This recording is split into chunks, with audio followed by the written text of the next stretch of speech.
தண்ணீர் பெறும் உரிமையை நிலைநாட்ட கர்நாடகாவுக்கு முதலமைச்சர் ஜோசப் விஜய் செல்ல உள்ளதற்கு வரவேற்பு தெரிவித்துள்ள தமிழ் மாநில காங்கிரஸ் கட்சித் தலைவர் ஜி.கே. வாசன், மாணவர் பிரச்சினைகளை நடுவண் அரசு பொறுப்போடு அணுகவில்லை என குற்றம் சாட்டியுள்ளார்.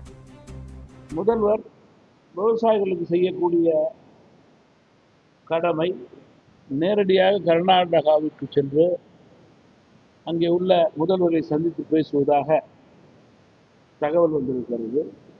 இது நல்ல செய்தியாகவே பெரும்பாலான விவசாயிகள் மட்டுமல்ல, சாதாரண மக்களும் பார்க்கிறார்கள்.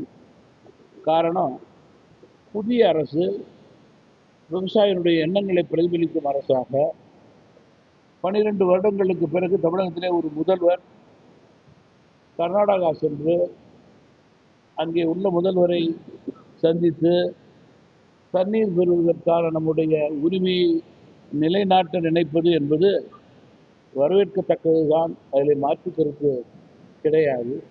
மத்திய அரசு பொறுப்போடு அணுகவில்லை என்பதுதான் தமிழ் மாநில காங்கிரஸ் கட்சியுடைய கருத்து. குறிப்பாக மாணவர்கள் மீது தடியடி நடத்துவது பொறுப்பற்ற செயலாகவே தமிழ் மாநில காங்கிரஸ் கட்சி பார்க்கிறது.